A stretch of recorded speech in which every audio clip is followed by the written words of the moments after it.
नमस्कार दोस्तों, सभी साथियों का इस ऑनलाइन डिजिटल प्लेटफॉर्म पर स्वागत है, अभिनंदन है। आज हमारा एक ऐसा टॉपिक है जो कि 2-3 दिन से लगातार चर्चा का विषय बना हुआ है। क्या है वो टॉपिक? तो देखिए, 130वां संविधान संशोधन विधेयक 2025 जो कि संसद के अंदर रखा गया है। हाल ही में संसद में एक नया विधेयक जो कि संविधान के अंदर संशोधन से संबंधित है, इसको संसद के अंदर रखा गया है। अब इस बिल के अंदर एक सबसे इंपॉर्टेंट बात यह है कि इस बिल के अंदर प्रधानमंत्री, राज्यों के मुख्यमंत्री और केंद्र और राज्यों के मंत्री तक के कुर्सी चली जा सकती है। तो क्या है इस बिल के अंदर, ऐसा क्या प्रावधान किया है, तो वो अगले हम 10 से 15 मिनट में जानने वाले हैं।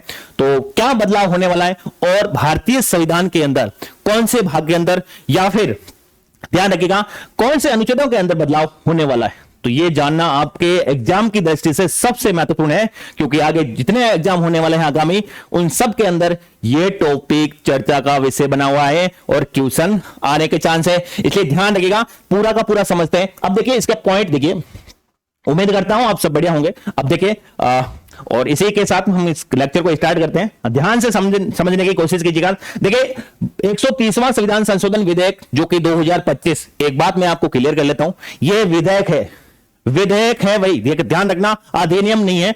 ध्यान रखना, संसद के दोनों सदनों, चाहे लोकसभा में रखा है तो फिर राज्यसभा के पास जाएगा, उससे अंदर पास होके फिर जाता है राष्ट्रपति के महोदय के पास। राष्ट्रपति महोदय हस्ताक्षर करते हैं, उसके बाद में अधिनियम बनता है, और अधिनियम बनने के बाद में भारत सरकार उसकी अधिसूचना जारी करती है, और अधिसूचना जारी होने के बाद में वो नियम या फिर वो अधिनियम पूरे भारत में लागू हो जाता है। अब देखिए 130वां संविधान संशोधन विधेयक 2025 है, ये सिर्फ बिल है भाई, ठीक है ना।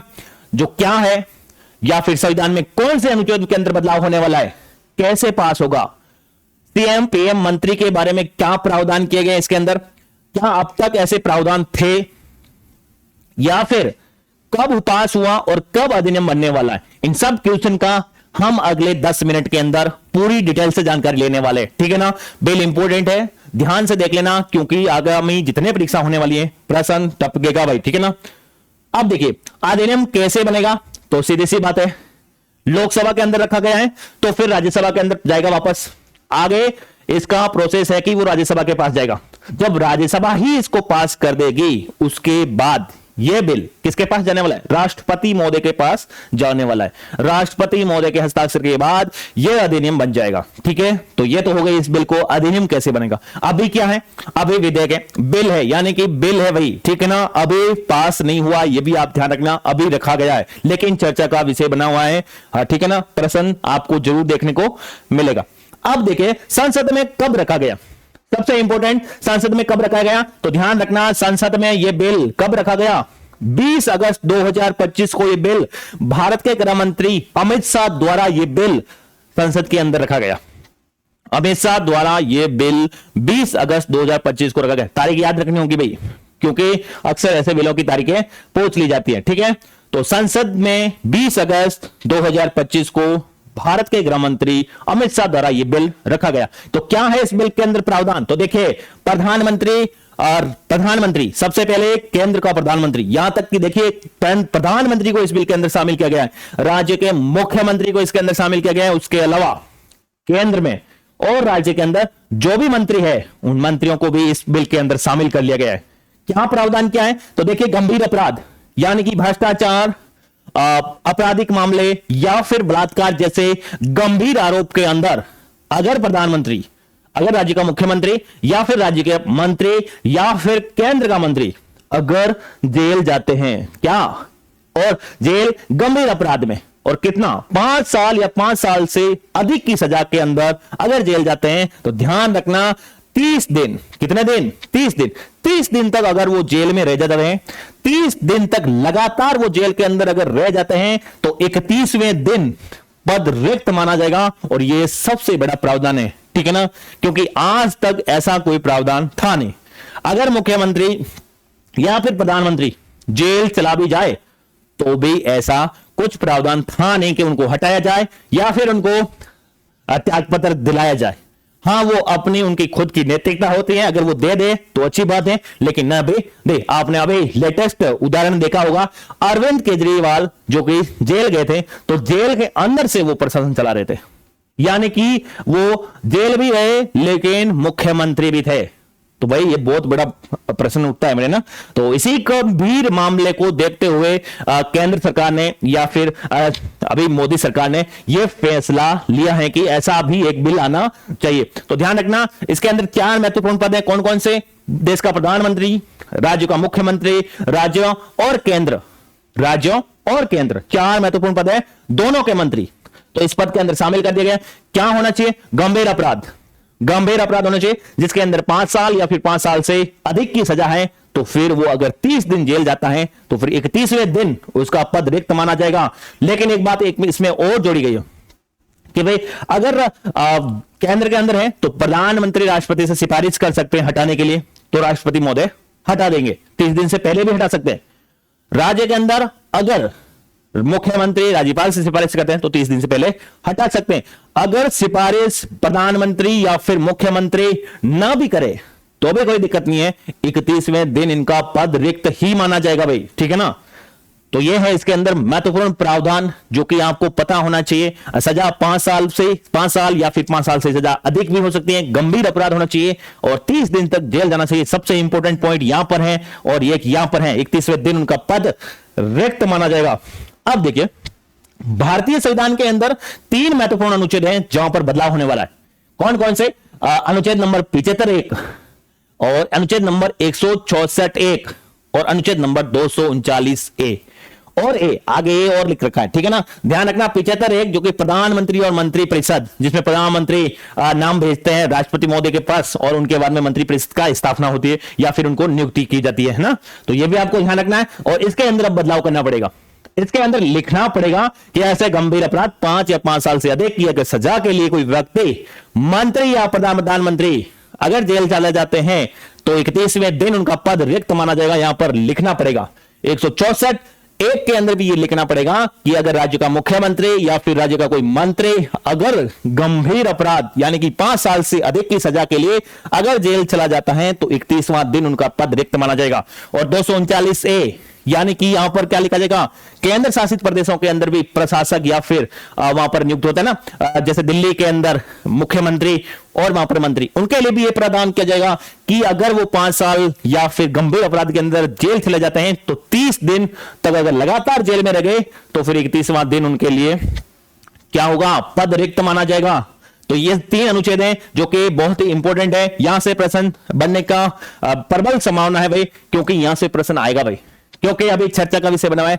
आगामी सभी परीक्षाओं के अंदर आप देख लेना, यहां से प्रश्न देखने को मिलेगा, ठीक है ना। 75(1) पीएम मंत्री परिषद, 164(1) सीएम राज्य का मुख्यमंत्री और मंत्री परिषद, 239(a) केंद्र शासित प्रदेश या फिर दिल्ली का मुख्यमंत्री या फिर दिल्ली के मंत्री परिषद। ध्यान रखना भाई, प्रश्न आने वाला है। अब देखिए इसका उद्देश्य क्या था, तो सरकार ने उद्देश्य बताया कि हम इसको क्या करने वाले हैं, राजनीतिक नैतिकता को लगाम लगाने वाले हैं या फिर राजनीतिक स्थिरता बनाए रखने के लिए हम ये बिल लेके आ रहे हैं, ठीक है ना। राजनीतिक नैतिकता को बनाए रखने के लिए हम इस बिल को लेके आ रहे हैं, अपराध को रोकने के लिए हम बिल लेके आ रहे हैं और शासन में जवाबदारीता स्थापित करने के लिए हम इस बिल को लेके आ रहे हैं। तो ये इस बिल के प्रमुख उद्देश्य हैं। अब देखिए ये इंपॉर्टेंट है, अब विपक्ष अभी इसके लिए बहुत कह रहे हैं। अब देखिए अब तक क्या ऐसा प्रावधान था संविधान के अंदर? जी नहीं, अब तक ऐसा प्रावधान नहीं था। सांसद या फिर विधायक के खिलाफ अगर कुछ होता है, आरोप लगते हैं तो पूरे संपूर्ण मंत्रिमंडल के खिलाफ लगते थे और कई बार है ना पूरे संपूर्ण मंत्रिमंडल के बारे में ही लगते थे, लेकिन उनको हटाने का ऐसा प्रावधान नहीं था। सिर्फ वो अपनी नैतिकता से अगर देना चाहे तो वो त्याग पत्र दे सकते थे, लेकिन उसके ऊपर ऐसा कोई कानून नहीं था। तो फिर ये अब ही ऐसा शामिल होने जा रहा है, ठीक है ना। अब ही ऐसा कानून बन रहा है। क्या इससे भ्रष्टाचार मिट जाएगा? हाँ भाई, लग तो ऐसा ही रहा है। अगर ये बिल पास हो जाता है तो फिर इसमें भ्रष्टाचार जैसे अपना भ्रष्टाचार भी मिटने के बहुत चांस है। लेकिन एक पॉइंट यह भी है, विपक्ष का कहना है कि अनुच्छेद 356 की तरह इसका भी कहीं ना कहीं दुरुपयोग ना हो जाए, है ना। क्योंकि कई बार केंद्र में बैठी जो भी सत्ता होती है वो राज्यों के अंदर राष्ट्रपति शासन लगा देती है उनको लगता है कि इनका यहां पर क्या कि प्रशासन सही ढंग से नहीं चल रहा है, फलाने राज्य के अंदर सही ढंग से नहीं चल रहा है, तो वहां पर राष्ट्रपति शासन लगता है। लेकिन विपक्ष को यही लगता है कि वो वहां पर इस 356 का गलत उपयोग करके हमारे मुख्यमंत्री को वहां से हटाया गया। तो ये भी एक हथियार बन सकता है। अब तक ये सिर्फ एक ही था, अगर किसी राज्य के अंदर मुख्यमंत्री या फिर वहां की सरकार को बर्खास्त करना है तो फिर अब तक एक ही है कि 356 का ये उपयोग होता था। लेकिन अब दूसरा प्रावधान ये जुड़ने जा रहा है भारतीय संविधान के अंदर। अगर किसी मुख्यमंत्री को, हाँ वो तो ठीक है भ्रष्टाचार का आरोपी है तो उसको हटाना ये सब कुछ सही है, लेकिन अगर इनको हटाना भी होगा तो भी एक ऐसा हो सकता है कि अगर किसी को हटाना हो तो किसी के ऊपर अगर अपराध है, अपराध का गंभीर आरोप लगा है तो उसको जेल के अंदर डालो और 30वें दिन वो वैसे भी सलट जाएगा। तो ये भी एक विपक्ष का कहना है कि ये गलत है। अगर दोषी नहीं हुआ तो हाँ भाई, विपक्ष का ये भी कहना है कि अगर आप जिस मुख्यमंत्री या फिर मंत्री या फिर प्रधानमंत्री या फिर केंद्र का मंत्री उसको जेल में लेके तो जा रहे हो, लेकिन बाद में अगर ये साबित हो गया कि वो दोषी था ही नहीं तो उसके तो पद ऐसे ही चला गया। तो इसके लिए भी सरकार को उसका गलत उपयोग हो गया तो, या फिर तो ध्यान रखना गलत उपयोग हो गया तो भी विपक्ष का कहना है तो ये दोषी नहीं हुआ तो सरकार ने यह भी कहा है, सरकार ने यह भी इसके साथ में कह दिया है जो भी बिल लेके आए संसद में कि भाई अगर दोषी नहीं होता है, अगर वापस से बाहर आता है निर्दोष होके, तो ध्यान रखना वो क्या होने वाला है, वापस उसकी पुनर्नियुक्ति हो सकती है, वापस से उसको बनाया जा सकता है। मतलब वो बाहर आ गया, मतलब जब तक जेल के अंदर है तब तक उसका पद चला गया, लेकिन जैसे ही बाहर आया बरी होके तो फिर उसके क्या होने वाली है, पुनर्नियुक्ति होने वाली है।